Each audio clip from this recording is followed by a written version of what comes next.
Assalamu alaikum agayın. Bugün mınavu bizden berүүлөр süйлөгөн üstü көргөн kızıktar adamlarga bir ekönü жооп берүүгө туура келип атат. Мынабы Кыштабай деген жигит агай деп, Дүйшөн агай деп кайрылып атпайбы? 3-чү жолу кайрылып атам. Ормон менен Балбай, Ормон менен Боронбайдын жоолашуусу, ошолордун мамилеси, талаш тартыш менен келатат, ошолорду бир калыс айтып бере аласызбы депчи. Мен билгенимди айтайын. Ошонун алдында баягы саясий окуу деп, саясаттан ар кайсы азыркы турмушта болуп аткандан азастан кеп кылып көрөлүчү. Мына кечээ бизде Чолпон Атада абдан чоң форум өттү. Орто Азия мамлекеттеринин башчылары. Абдан көрүнүшү жакшы болду. Мага жакшы толкунданып, үмүт пайда болот. Мындай биздин президент маселен эми баягы чыйрак тосуп алганы Акылбек Жапаровдун биздин Чолпон Атадагы ошо берки Тамчыдагы аэропорттун кадимкидей ишке кирип калган эл аралык акыбалга келгени баягы бизди дагы кыргыздын тукуму катары көңүлүбүздү көтөрөт, үмүт пайда кылат. Анан жакшы өттү. Көл касиеттүү көл эми укмуш да. Театр келгендер баары жайдары президенттер. Анан эми албетте бунун чоң мааниси бар. Бүгүнкү күнү бүткүл дүйнө ботко айланып атат. Эми бүткүл дүйнө өзү мынабы бүткүл дүйнөгө ким дүрбөлөң салып атат деген суроо келип туулат эми. Акыл жүгүртүп көрсөң, баягы Россия дүрбөлөң салып атат азыр, чынын айтканда. Россия эми алар өзүлөрүнүн геосаясий эмелери бар, саясаты бар.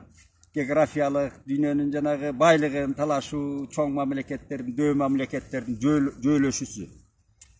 Эми кандай болгондо дагы мен Россияны баягы биз киндиктеш, тутумдаш, ошол Советтер Союзунун балдарыбыз. Бирок орус шовинизми деген кайсы эмеден бери жашап келген шовинизм деп коет. Эми дүйнөдө эле бар, Американы деле айтса болот, алар да басып алган. Тиги бу дегени барчы, бирок кийин кандай прогресске кетишти бүткүл дүйнө. Мына орустар эми бизди баягы Салжан экен тили менен айткандай, сокур чегидей бизди таштап койду, 70 жыл алып жүрүп СССР деген курамда. Анан бизди таштап койбоду. Анан биздин көчө президенттер өзүнчө интеграция кылабыз деп ошол дүйнөнүн жанагыдай кооптуу акыбалынан биригип мына Чолпон Атада сүйлөшүп атат. Бул табигый көрүнүш. Анан эми орустар, мына орустардын турмушуна мен бийлик формациясына, бийлик ыкмасына көп түшүнбөйм да. Же социализм эмес, же капитализм эмес да. Булар бүткүл күчүн эле ушу куралга чыгарып, СССРдин убагында да ошондой болчу. Жалаң куралдануу акыры келип СССРди өчөйткөн акыбалга, экономикалык кризиске алып келди да отургузду.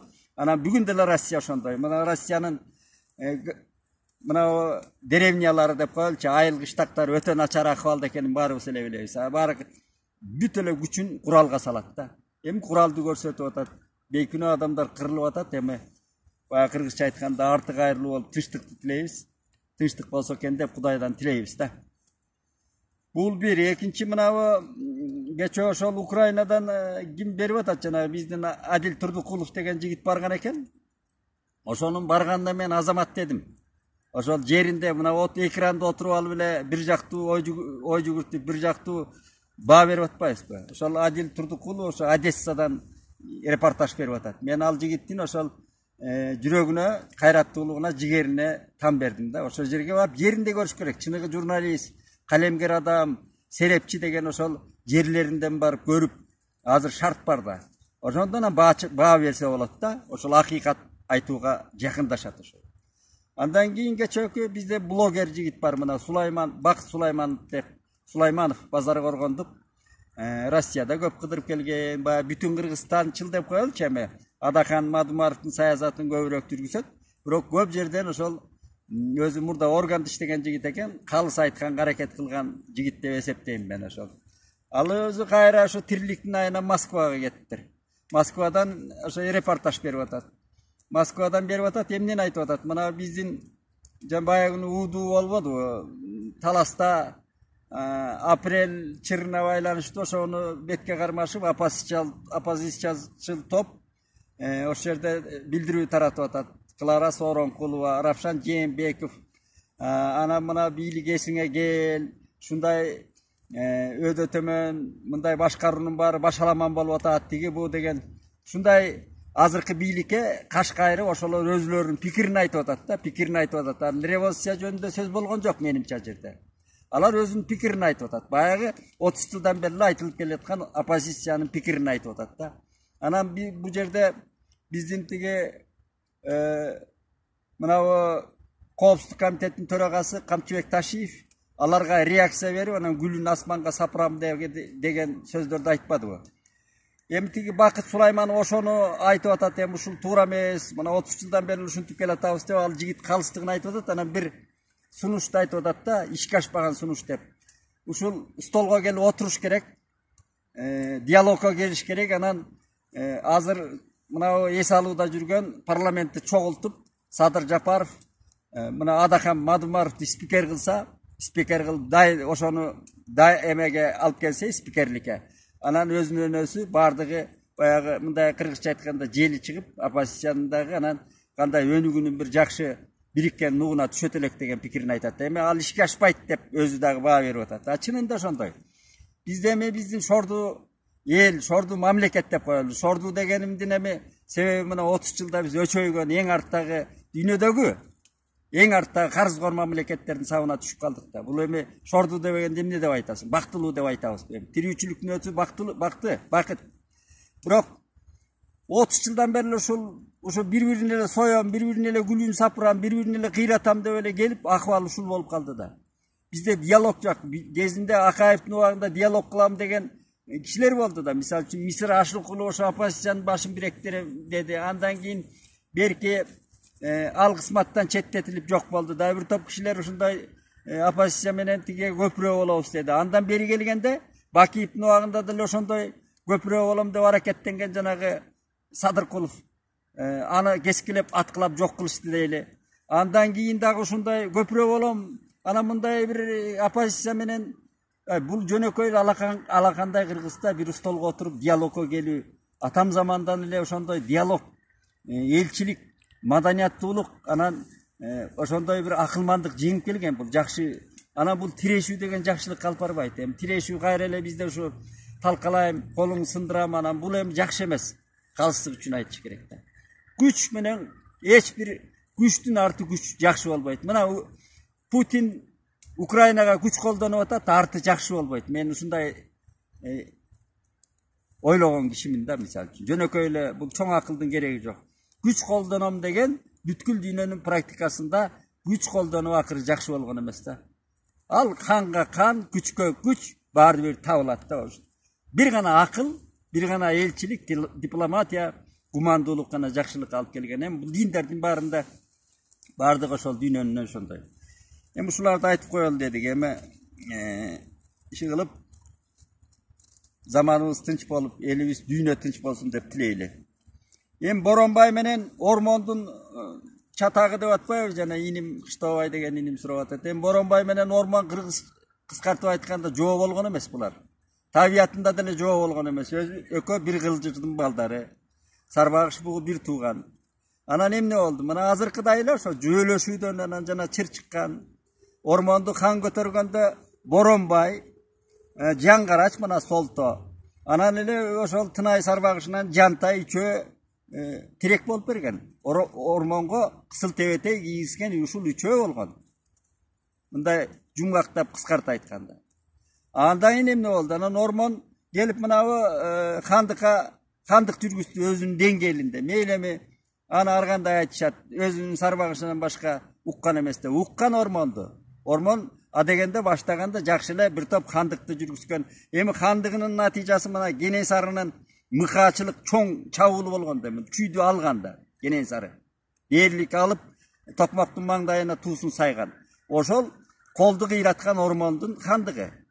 Andan keyin ana kokondun mına çüýge gelip bayağı özünün biýligini ornotom dep arkalyk kırgızlarga gelatkanda Aşmarandan kokondun kolunu talkalagan oşo ormondun kandygy bolgon. Anda inan ormon emne oldu? Ormon dagınan özünün jana biýligine çirendi. Kalygul olýa aýtyp atpaýby. Ormon aylan ayın ormonum. O busaňdy goýbadyň dep atar. туғаныңды ордодуң, айтканыма болбодуң деп. Мына Калыгулдун кыскарта айтканда ушундай сөзү бар. Ошо акылман Калыгулдун сөзүн уккан жок. Анан эми бугу ошо Кенесарынын колуна келбей калыптыр. Алар кандай келбей калган эмгичекти ачыктал элек табышмак. Кийинки санжырачылар ой жүгүрткөн кишилердин айтымында ал мурдатан орустар, анан казактын төрөлөрү тымысын жөнөтүп Ормон менен Боронбайдын бугу менен Сарбагыштын ортосун чабыштырган эки чоң эки уруу да, бир тууган уруу, бирок кыргыздын аркалык кыргыздардын тагдырын чече турган эле үч уруу болгон ушул. Солто бир эле тиги Тагайдын балдары. Бугу Сарбагыш. Ушулар тагдырын чечкен. Анан Саяк чоң уруулардан, калганы майда уруулардан, чачыранды уруулар. Алардын айтканын жасаган. Анан ошондой ичине от салып атат. От салып анан мына Ормон эми силерди келип чабат, көлдөн көчүрөт. Ормон басып алат, талкалайт деген тымысын азыркы маалыматтык учурда ушундай Самаркандан саман ушту десе өрттөндү дегендей кабар жетип ушу дүрбөп атпайбызбы? Мына таласта тиги боло калды эле, биякта минтип атат деп эле өзүнчө эле дүрбөгөн кишилер бар да. Ошондой дүрбөтүп жоолаштырып атат. Анан кийин ордодон от чыкты деген. Албетте ошол шылтоого шынаа болот. Ордо ойноп атканда ордо ойну деги эле мынабу спорттук оюндардын баары эле ордо спорттук оюндун улуттук оюндардын бирине кирет. Спорттук оюндардын өзү деле мына олимпийский чемпионаттарда эле, дүйнөлүк чемпиондордо деле чыр болот ошондой. Ал таптак мындай өтүп кетпейт. Ошону анан жанагыдай дүрбө баргандай ошондой чырлар болгон. Ордодо да ошондой чыр болгон. Анан нааразычылык болгон. Ормон бизди минтип койду, антип койду деп анан жара ырбап жүрүп отуруп, анан Ормон барып анан өзүнүн бир тууганы ошол бугу колду болуп каза болуп өлүп атат. Андан кийин анан мына эмне болду? Анан граждандык согуш, жарандык согуш от алып кетти дагы. Бейкине эл ортодо кырылды. Кыргыз азайды, талкалашты, эмгичекти эле айтылат ушул. Мына адам өлүмү деген ал чатак нерсе, кандан канга өтөт. Жанагыдай чоң чатактар. Мына ошондон Кудай сактады деп, ошондо эле Калыгулдун сөзүн уккан жок да. А Боронбай мынабу Ормон өлүп келгенде Кулан деген кызы Боронбайдын Өмүрзак деген баласынын аялы болгон. Мына Ормон жан таслим болгондо ошо Кулан кызынын колунда кересин айткан, ошонун колунда жан таслим болгон. Анан булар куда сөөк болгон. Эми бир туугандар да. Анан кийин жоолашып аны өлтүртүп алганда ким өлтүрдү деген, Ормонду ким өлтүрдү деген маселеге келсек, Ормонду мынабу Асанбеков атын Асанбек Акматалиев деген. Темирбек Акматалиевдин атасы болуу керек. Ошол кишинин бир очеркин окуп калдым эле. Ал киши мынабу кеминдик. Анан тиги көл башына барып илгери мугалимчилик кылган экен, кызматтарда иштептир. Анан ошо кездеги аксакалдар менен көп сүйлөшүп, Ормонду кандай өлтүрүп алышканын бугулар.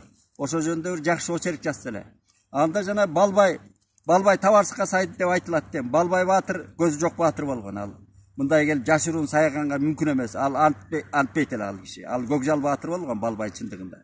Ал орустарга багынбай жүрүп анан өзү канча уу берсе да өлбөй жүрүп Алматынын түрмөсүнөн өлбөдү. Ал элге коргогон баатыр болгон Балбай. Аны жанагы Кылыч деген өлтүргөн деп ага жеткирбей Алыбек, мына Саяк Алыбек деп бу Ормондун бир тууган кайниси ал таарынышып качып тияка барып, анан ошолордун көкүтүүсү менен каза болду деп атат. Кыскасы жанагы жөөлөшүүдөн, ошо муназага келбегендиктен, акылмандардын сөзүн укпагандыктан, тыңшабагандыктан, эл менен эсептешпегендиктен эле чыр чыгып эле Ормонду жайлап алышып, анан жанагындай чоң согушка айланып кетти. Ошо Куландын кошогу мынабы мен мынабы Солтоноев, биздин Солтоноевдин китебинен окудум, көп жерден окудум, ошону окуп берейинчи, мына Куландын кошогу дейт. Ошондо эле Ормондун ким экени айтылып турбайбы? Кашкардык сарт камалган хан атамдын даңкынан, кара калмак таң калган кысматын кылган ушат кыпчак ушаткан кылычын казак бошоткон, көрбөй жоосу багынган төмөнкү калың кокондук тартуу берип жагынган, ажалың жетти аңдоосуз бир кылжырдын тукуму бир атадан тең тууган дейт. Мына Ошо bir тең туугандан өлүп атат. Эми мынабу андан согуш башталып кетти. Согуш кыргынга айланды. Боронбайдын да ал жетпей калды. Өзү Боронбай жазатында, өзүнүн мүнөсүндө мына санжырачылардан окуганында, аксакалдардан уккандан Боронбай гумандуу киши болгон. Мына сөз өнөрүнө жакын киши болгон. Анын далили Боронбайдын кереси деген ыр менен айтылып калды. Өзү ошол ырга чукул, санжырага сөзгө чукул, мына Арыстанбекти жанына алып жүргөн дайыма Арыстанбек ырчыны нарындан алып барып, жанын алып жүргөндө, нарын жакта төрөлгөн Арыстанбек Тыным Сейит. Ошол Боронбайдын акылмандыгы, өзүнүн гумандуу, мындай кайрымдуу адам экендиги, калыстыгы жөнүндө айтылат. Ал эл башкарган менен албетте агесте уруулардын башчылары кандык сыяктуу эле болгон. Боронбайды эле бугун өзү билгендей башкарган. Асканын аскан, жазалаган дегенди айтайын. Батырларын сыйлаган, жоодон коргонгон, ошондой уруулардын өзүнүн кандык сыяктуу. А бирок ормон кайсы бир деңгээлде ошол аркалык кыргыздарды бириктире алган. Жанагы мен башында айткандай. Анан Боронбайдын мынабы кыскартып айтканда Боронбайдын кереси дегени бар. Мынабы Арыстанбек деп илгери Батма Кебекова деген эжебиз мынабы Илимдер академиясынын кызматкери экен. Ошол киши кичинекей китеп чыгарып койгон. Ошол мыкты китеп. Жана канча Арыстанбек жөнүндө чоң жазылды, чоң айтылды. Ал ушундан чыга албайт. Мына Арыстанбектин ошол элдин оосунда калган ырларын жыйнап илгери ушу тепкедеги китеп чыгарып кеткен. Сайыз Таркарда. Анан кайран киши ошол жакшы илимий кызматкер экен. Ушул китеп мына ошонун эле айланасында айтылып жүрөт Арыстанбек жөнүндө. Арыстанбек мынабу Калыгулдун көчүн улаган, Калыгулдун акылын улаган Арыстанбек төкмө болгон. Эми жакта жок ырчы болгон төкмө. Ырчы деген күүчү болгон, өзү комузчу болгон Арыстанбек. Эми колдон келсе ушу Арыстанбектин бир ошо тагдырын, жанагы ырларына байлап бир жазсамбы деп да жүрөм. Мына ошол Боронбайдын керези айтканда мен ушундай өлгөндө мындай чыгым кылбагыла, ысырапкорчулукка барбагыла, анан эмне деген кереси болгон экен. Анан Арыстанбек ошого Боронбайдын кересине жооп кылып ырдаганда ошондо абдан маанилүү. Ошону мен айтып берейинчи. Боронбай өлөөрүндө чогулуп келген журтуна кересин айтып коштошуп, дыйканчылыкка көңгүлө, мал бак тийип, жер казып, эгин айдагыла, жашоого ыңгайлуу чычкан, даркандан чыкпагыла, жаңы келген коңшу, орустар менен ынтымакташып жашагыла, башыма коргон урба, ашыма ат чаптырып, калың кара сойбогула дейт. Байбичесине кара кийип, тытынып, бетиңе тамга салба, башыңды жоолук менен буу ал деп таң калгандай сөз айтат. Керезин тыншап отургандай бир топ кеби менен макул болсо да ат чаптырба, ашыма коргон урба башыма деп, же катыным кара кийип, кара жашка бетин жуудуруп тытыны ыйлабасын дегенди түшүнө албай аң-таң болгон. Бирок өлүп бараткан адамга акарат айтуу кыйын эмеспи? Үй ичинде жакын тургандары, журт адамдары да бар экен. Ошондой кыжаалат учурда Арыстанбек коштошуу мүнөзүндөгү муңдуу күүнүн кайрыктарын комузга салып, нече рет кайталап чертегелип, төбөңкүчө ырдаган экен дейт. Ой Боронбай абаке, журт башчысы сен элең, жомогун айткан мен элем, ат чаптырбас ашыңа, коргон урбас башыңа, бетине тырмак салбастан, белине аркан чалбастан, катыны аса күтпөгөн, ханзадага күйбөгөн, сарбагыш солто саяктын кайсысынан кемелең. Калыс сөздүң айтайын, көлдө сүшчү кемелең, калк коргогон эрелең, кул өлгөндөй кыл дейсиң, гүлпөттөп сөөгү коюлуп, казак кыргыз чогулуп, ашы жыты берилип, ак өргөлөр тигилип, аргымактар чабылып, ырчылар ырдап жабылып, эрең иштер балбандар эл четинен табылып, эли урмат кылбаган сен кай жериңен кемелең. Ушул айткан кебиңди мен алжыган сөздү эрелем. Саябандуу бак элең, салтанаттуу жан элең, кул өлгөндөй кыл дейсиң, касиеттүү бугуну карысын кадыр кылбаган, ар намысты булгаган, караөзгөй капыр дейсиңби, калкарасын сактаган, кадырманын мактаган, кастарлуу калың бугуну. Сарбагыш менен солтодон кай жеринен кемдейсиң, Ормонхандын зарпынан баштап келип орусту пааналаткан сен элең. Пашаага жакын эрелең, бак тигип эгин айда деп, жөн жай окат кайда деп, кышы жылуу малга жай, жер сулуусу даңгабай, чычкан даркан жайла деп, Кашкар жакка барба деп, Айтып жүрген sen элең, акылың кимден кемелең, ардактап көмбөй өзүмдү. Ары түртүп сал дейсиң, аксакалын ардактап, ару жууп көмбөгөн, мүйүстүү эне тукумун, каада салты билбеген караңгы түнтөй дейсиңби? Аксай менен арпанын, соңкөл менен нарын көл, жайлоосуна батпаган, жайлуу сөздүң айтпаган, баса калып башканы, уруш чатак баштаган. Эсен кулдун тукуму, Каразөгөй ормон журтунан, кадиме артык бугуну, кагылайын набаке эмнеси менен кемдейсиң? Айтардан мурун сөзүңдү алды артын ойлонуп, акыл сөзгө келгейсиң, калктын камын ойлонуп, канча жүрдүң толгонуп. Кайгысын жеген сен элең, казалын айткан мен элем, катарлап кара сойбо деп, каржалтып калкты койбо деп, акыреттиң ойло деп, калктын камын жеп кеттиң, карлыкка алдырып, Азирейил чалдырып, адашып калган окшойсуң, калың бугу бар туруп, бак кылбай мени көмгүн деп, баланын сөзүн коскойсуң, ога түгүн окуй. Бороке катарла ото тиктирип, каса жылкы сойбосок, калкатасын кадырлап, каадасы менен койбосок, адам өлсө ый калат, акылман өлсө сый калат, каптаган жоодон өч калат, кадимки журттан көч калат, керуен сарттан бөз калат, аттан шакел чөп калат, өңгө өчүп сөз калат, Боронбайдай асылды, ата баркын билбеген, ала барман сүйлөгөн, катындан туулган бугулар, туз көмгөндөй көмдү деп, кылым арта айтылчу, артыңда жаман сөз калат дейт. Мына ушул Арыстанбектин кересинде бардык айтылып турат да, түшүнгөн кишиге. Ормондун дагы жанагыдай опусасы, ормондун омроосу, анан Боронбайдын акылмандыгы, анан жанагы кийинки чейин айтылып жүргөн шакаба сөз, катын бугу дегендин баары ушул жерде айтылып турат да. Ошо менен сөздү кыскартып жана Кыштабай иним айткандай, өткөндө жакшы жагын айталы. Жаман жагын чукулай берсең ал жыттана берет экен. Тарыхтын жаман жагын жакшысын айтып бириктирип элибизди. Мына мындай коогалы учурларда ынтымак болуп, жана бири-бирибизди эле талкалайбыз, жок кылабыз дебей, бир жакшы төтө жолго салып, прогрессивдүү жолго салып, бир Улуу Айтматовдун улуу манас жараткан элдин тукумундай ушундай бир ортого келип ынтымактуу болуубуз абдан зарыл да бүгүн.